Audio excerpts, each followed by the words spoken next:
Bienvenue au balado L'investisseur transformé. Avez-vous l'impression qu'il y a trop d'options et d'opinions vous disant comment investir et planifier votre avenir financier? Grâce à son approche simple et directe, l'animateur Ruben Antoine de la firme Toulette Matthews et Associés vous guide à travers la complexité de l'industrie financière. Les sujets abordés dans ce balado vont transformer votre expérience d'investissement et augmenter vos chances de devenir libre financièrement pour toujours. Bonne écoute! Bienvenue à l'Investisseur transformé. Mon nom est Ruben Antoine et je serai accompagné par ma collègue Julie Desrosiers pour animer l'épisode d'aujourd'hui. Bonjour Julie, content que tu sois avec moi encore sur le balado. Bonjour Ruben, ça fait plaisir. Jusqu'à maintenant, sur le balado L'Investisseur transformé, nous sommes en train d'établir les bases pour que les gens puissent se transformer en tant qu'investisseurs. Dans les épisodes précédents et les deux suivants, on va fournir la fondation en fait pour devenir un meilleur investisseur. Cette fondation consiste en plusieurs points. Premièrement, on a déjà couvert le fait qu'il faut ignorer le bruit des médias. Ce qu'on veut dire par là, c'est d'essayer d'ignorer les conseils de votre entourage et toute autre distraction qui peut vous faire dévier de votre plan financier à long terme.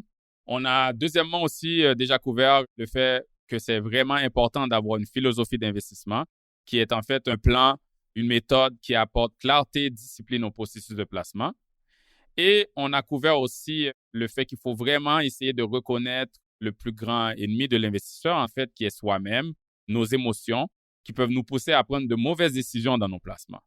Là, maintenant, dans les deux prochains épisodes, donc celui-là et le suivant, nous allons parler des deux erreurs communes à éviter lorsque nous plaçons notre argent. Dans l'épisode d'aujourd'hui, on va commencer avec l'erreur numéro 1, qui est le fait de s'engager dans la poursuite de la performance passée.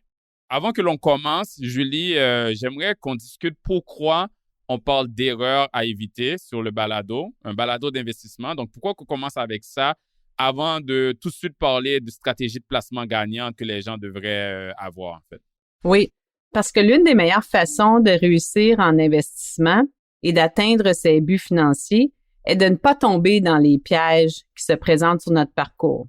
Un investisseur pourrait être sur une bonne voie financière avec l'objectif de prendre sa retraite dans 5 ans, mais une seule erreur fatale dans ses investissements peut le ramener 10 ans en arrière et retarder le début de sa retraite. Dans le fond, Julie, c'est comme dans le tennis. Je parle de tennis parce que je sais que Julie, tu es une grande fan de tennis. Non seulement toi et ton conjoint, tes enfants, vous regardez le tennis sans faute, mais vous jouez aussi au tennis. Oui. Quel est ton joueur préféré, Julie? En fait, c'est Alexander Zverev. Alexander Zverev. Oui. Donc, si je te demande, qu'est-ce qui fait qu'Alexander Zverev a gagné plusieurs matchs de tennis l'an passé et qui est devenu en fait une figure prééminente du sport? En fait, lorsqu'on regarde n'importe quel sport, les aptitudes athlétiques sont la première corde à ton arc. Mais en tennis aussi, il y a le développement et l'alternance entre plusieurs stratégies sont aussi un atout considérable. Mais j'aimerais aussi mettre l'emphase sur l'aspect mental. L'aspect mental, OK, c'est comme le personnage de Bob Chiquan dans le film Les Boys, la dureté du mental. C'est ça. Puisque c'est un sport individuel, le contrôle du mental est super important et très difficile à faire. En tennis, ton entraîneur n'a pas le droit de t'aider dans tes matchs et tout repose sur tes épaules. Il faut être très fort mentalement pour te reprendre en main lorsque le jeu ne va pas de ton côté et corriger tes erreurs toi-même. En parlant d'erreurs, c'est en fait le joueur qui fera le moins d'erreurs et de fautes directes qui gagnera la partie. Ben exactement, c'est pour ça que j'ai mentionné le tennis. On s'est demandé pourquoi on parle d'erreurs dans un balado d'investissement. C'est parce qu'en fait, c'est ça, on peut gagner comme dans le tennis en évitant les erreurs. Ça a été démontré en fait dans un livre intitulé « Tennis extraordinaire pour le joueur ordinaire » qu'une des meilleures façons pour gagner au tennis amateur est de garder la balle au jeu. Puis en faisant ça, on permet à l'autre joueur de faire plus d'erreurs. Par exemple, l'autre joueur va envoyer la balle hors limite ou dans le filet. Puis l'auteur de ce livre, qui s'appelle Simon Ramon, c'est un amateur de tennis. Il voulait améliorer son jeu. Et puis, vu qu'il était aussi un physicien et un ingénieur, il a appliqué une approche rigoureuse statistique pour étudier le sport du tennis. Puis, en faisant ses recherches, il a découvert qu'environ 80% de tous les points joués était décidé par quelqu'un qui fait une erreur. Donc, en fait, la leçon de son livre, c'est que la grande majorité des joueurs de tennis amateurs auront plus de succès en travaillant à ne pas perdre plutôt qu'en essayant de gagner. Donc, pour revenir à l'investissement, on fait le lien là. C'est pour ça qu'on parle d'erreurs à éviter, car pour réussir en investissement, on n'a pas besoin tout le temps d'essayer de prendre des bonnes décisions, ce qui est comme le réflexe qu'on veut faire, mais on peut aussi se concentrer à éviter ou réduire les mauvaises décisions et puis on peut avoir une meilleure expérience d'investissement à long terme. Oui, très bon exemple, Ruben. Si tu veux bien, rentrons maintenant dans le vif de notre sujet. Je veux bien. Tu as mentionné la première erreur que les investisseurs doivent éviter, c'est la poursuite de la performance passée. Mais qu'est-ce que c'est au juste la poursuite de la performance passée? En fait, la poursuite de la performance passée, c'est quand on décide d'investir dans un placement, une action d'une compagnie ou dans un secteur particulier, simplement en se basant sur le fait que cet investissement a une bonne poussée à la hausse, donc une bonne performance récemment. Donc, le concept de la poursuite de la performance passée, c'est ça, et ça peut prendre plusieurs formes. Comme par exemple, si on a des amis qui nous parlent de tout l'argent qu'ils ont fait récemment avec l'action d'une compagnie qui vient d'avoir une vraiment bonne performance. Et là, si on décide de baser sur ça, on décide d'acheter cette action-là juste parce qu'on a peur de manquer le train. Donc ça, c'est une des formes que ça peut prendre, mais ça peut aussi prendre la forme où, dans le cas où notre conseiller nous convainc d'acheter des fonds mutuels ou d'autres types de fonds, juste en nous montrant la liste de ceux qui ont une meilleure performance dans les 3 à 5 dernières années. OK, mais Ruben, notre audience doit se demander quel est le problème à vouloir investir dans ce qui performe bien? Ben, c'est un bon point parce que je comprends le réflexe. Personne va se dire qu'ils veulent acheter les perdants. Tu sais, on a tendance à vouloir acheter les gagnants.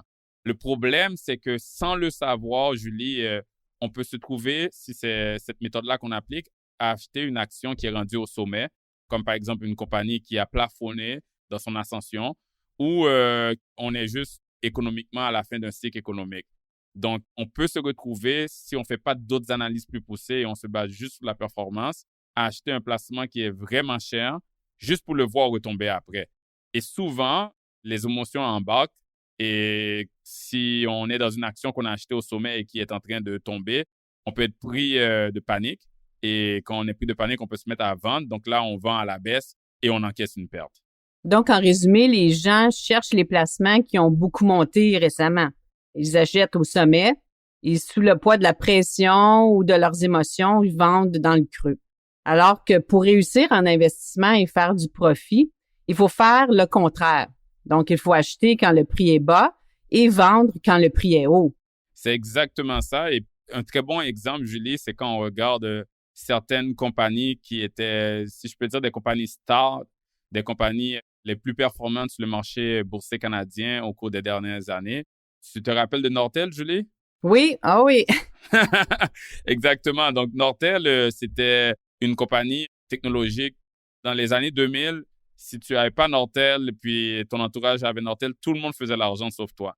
Nortel avait monté comme une fusée dans les années 2000, mais 12 mois plus tard, il y a eu l'éclatement de la bulle technologique, c'est sûr, mais il y a eu aussi des problèmes dans cette compagnie-là. Donc, 12 mois plus tard, l'action avait chuté de plus de 90%. 90%, là, si quelqu'un a acheté au sommet, cette personne a quasiment tout perdu. Et la compagnie a déclaré faillite en 2009. Ça, c'est juste un exemple, mais il y a eu plusieurs autres exemples comme ça au Canada. Il y a eu BlackBerry qui avait dépassé la Banque Royale à la fin de 2007 pour devenir la plus grande compagnie sur le marché boursier canadien. Et on le sait qu'ils n'ont pas pu s'adapter avec la venue du iPhone. Et donc, la situation s'est inversée en juin 2008. Et 5 ans plus tard, le titre perdait 95% depuis son sommet. Et puis, plus récemment, il y a eu aussi Valeant, donc la compagnie pharmaceutique Valeant, qui avait aussi dépassé la Banque Royale pour devenir la plus grande compagnie sur le marché boursier canadien en juillet 2015. Et les 8 mois qui ont suivi, la compagnie a chuté de façon spectaculaire, Julie, et a perdu 90% de sa valeur. Donc, c'est juste pour donner quelques exemples de compagnies qui peuvent être des stars sur le moment. Et on peut entendre parler des gens qui ont doublé, triplé leur argent en investissant dans ces compagnies-là, mais si on les achète au mauvais moment, on peut se retrouver à perdre quasiment tout son portefeuille. C'est sûr que ces compagnies-là, il y a eu là-dedans, il y a eu des fraudes. Valeant, par exemple, il y a eu des malversations comptables, mais c'est pour un peu donner de perspective qu'il faut faire attention là, de juste se baser sur la performance passée pour investir dans une entreprise. C'est très dangereux. Oui, tu as entièrement raison. Donc, explique-nous, Ruben, pourquoi les gens tombent aussi facilement dans le piège de la poursuite de la performance? Je pense, Julie, les exemples que je viens de donner parlent d'eux-mêmes. C'est que les gens sont attirés par l'argent facile à court terme. On est tous humains, donc on peut tomber dans l'appât du gain quand on veut essayer de s'enrichir trop rapidement, alors qu'on sait qu'avec l'investissement, c'est sur le long terme qu'on fait de l'argent. Mais quand on veut s'enrichir trop facilement, on devient proie, en fait, aux combines douteuses promettant l'enrichissement rapide. Si je reviens aux émotions, comme qu'on a discuté précédemment, il y a une expression que plusieurs personnes connaissent qui s'appelle le FOMO. C'est une expression anglaise, le Fear of Missing Out. Ça veut dire, c'est comme un peu la peur de manquer le bateau. On voit tout le monde autour de nous s'enrichir, sauf nous, puis on sent qu'il faut qu'on saute dessus aussi. À la base, c'est parce que, Julie, on est tous humains. En tant qu'humains, on veut toujours faire partie du groupe. Donc, il y a toute cette influence sociale-là de vouloir suivre la foule. En psychologie, il y a un terme pour ça qui s'appelle le comportement moutonnier. Donc, on est comme des moutons qui veulent... On veut suivre le troupeau, et puis même si le troupeau se dirige tous vers une falaise, on suit ça, puis on tombe dans la falaise. C'est un peu à cause de ça que je pense que les gens ont tendance à tomber dans le piège de la poursuite de la performance. OK. Et je comprends comment un investisseur autonome qui gère son portefeuille lui-même peut tomber dans ce piège. Mais je me demandais s'il travaille avec un conseiller, cet investisseur est-il protégé contre la poursuite de la performance? Ben oui et non. Oui, parce que un bon conseiller peut apporter une vision plus rationnelle à l'investisseur. Quand l'investisseur rentre dans tout ce qui est les émotions de vouloir suivre le groupe et s'enrichir rapidement, un bon conseiller peut lui offrir une autre perspective, peut lui, s'il veut absolument acheter, par exemple, la dernière tendance en investissement, le bon conseiller, encore une fois, pourrait ramener l'investisseur à rester discipliné à la philosophie de placement qui a été établie avant. La raison pourquoi j'ai dit oui et non, c'est que il y a certains conseillers qui tombent eux aussi, donc pas juste leurs clients, eux aussi dans le piège de la poursuite de la performance. Ces conseillers-là vont souvent dire à leurs clients, écoute, tu me payes car moi, je peux te sélectionner les top gestionnaires, les meilleurs fonds de placement, ceux qui ont fait une belle performance dans les dernières années. Donc, c'est là le danger avec les conseillers aussi. OK, donc ils promettent de leur trouver la prochaine star de l'investissement? Exactement. Il y a certains conseillers, veut ou pas, dans le secteur financier canadien, il y a certains types de conseillers qui sont plus des vendeurs de fonds, donc ils sont payés à commission. Leur technique de vente, en fait, c'est un peu comme si ils font savoir à leurs clients qu'ils sont comme un peu un agent, qu'ils ont le flair pour dénicher le prochain Sidney Crosby ou le prochain LeBron James de l'investissement. Alors qu'en fait, ils vont juste aller dans leur système. On a tous des systèmes technologiques maintenant où on a accès à tous les fonds et toutes les données, et ils vont juste faire une petite recherche. Ils vont pouvoir voir c'est quoi les 2-3 fonds qui ont eu les meilleures performances, les meilleurs rendements dans les 5 dernières années, et ils vont proposer cela à leurs clients. Et du côté du client, je peux comprendre, ils se font conseiller par leurs conseillers ces fonds-là, et ils se disent, écoute, ce sont les gagnants d'hier, donc ces fonds-là devraient être les gagnants de demain. C'est le concept d'être aveuglé par la célébrité, ce qu'on appelle le charme du superstar. Mais est-ce que vraiment les gestionnaires de fonds vedettes d'hier sont vraiment les gagnants de demain? Là, il y a la question. Oui, on pourrait prendre comme exemple l'histoire du gestionnaire de portefeuille célèbre Bill Miller, qui pendant 15 ans de suite jusqu'en 2005 avait réalisé un rendement supérieur au S&P 500, ce qui n'avait jamais été fait avant lui, en fait. Il était donc la star de l'heure et louangé par la presse. Puis, lors de la crise de 2008, son fonds a perdu 55 % alors que le marché a baissé de 38 % Et ceci a complètement effacé toute la performance qu'il avait fait avant. En effet, c'est très similaire avec les exemples d'actions que j'ai donnés tantôt, Julie. On peut le voir que ça arrive aussi aux experts qui gèrent des fonds. J'ai aussi un exemple très similaire au tien. Avant Bill Miller, il y en a eu plusieurs, mais un autre exemple, c'est David Baker qui gérait le fonds qui s'appelait 44 Wall Street. Lui aussi avait eu une performance éblouissante dans les années 70. Il avait superformé le marché pendant 10 ans de suite. Mais la décennie qui a suivi, son fonds 44 Wall Street a perdu 73 % de sa valeur et s'était classé dans les pires fonds dans les années 1980. Puis ça, c'est un exemple parmi tant d'autres. Il y a même des études qui ont été faites sur le sujet, Julie. Vanguard, qui est un des plus grands gestionnaires d'actifs au monde. Ils ont fait un rapport de recherche qui a été publié en 2013 où ils ont étudié en fait les 20 années des flux monétaires qui entrent et qui sortent des fonds communs de placement. Et puis, dans le fond, les gens, combien d'argent qui entre. Quand l'argent entre, c'est des gens qui investissent dans ces fonds-là et quand l'argent sort, c'est des gens qui décident de retirer leur billes. Puis ces fonds de placement-là sont souvent cotés en étoiles. Donc, si on va sur un site connu qui s'appelle Morningstar, on va voir des fonds qui ont 1 étoile, 2 étoiles, jusqu'à 5 étoiles. 5 étoiles, c'est le fonds qui a la meilleure cote. Puis c'est souvent basé sur la performance récente. L'étude de Vanguard, Julie, elle révèle que les investisseurs ont tendance à retirer leur argent des fonds qui sont moins bien cotés pour le réinvestir dans les gestionnaires de fonds qui sont les mieux cotés. Donc, ils vont retirer des 1 étoile pour investir dans les 5 étoiles et ils font ça chaque année. Donc, ça semble être la bonne chose à faire quand tu y penses. Tu te dis, écoute, les 3 dernières années qui ont suivi, il y a un fonds qui a 5 étoiles, je vais mettre mon argent dedans. Mais imagine-toi-t-on que ce que l'étude a révélé, c'est que quand ils ont regardé ces fonds-là, puis ont regardé la performance des fonds qui sont 5 étoiles les années qui ont suivi, donc après que les gens ont mis leur argent dedans, ces fonds-là affichaient le rendement le plus bas par rapport au marché. C'est comme si je te disais que les 5 étoiles sont devenus les 1 étoile en termes de performance et vice-versa.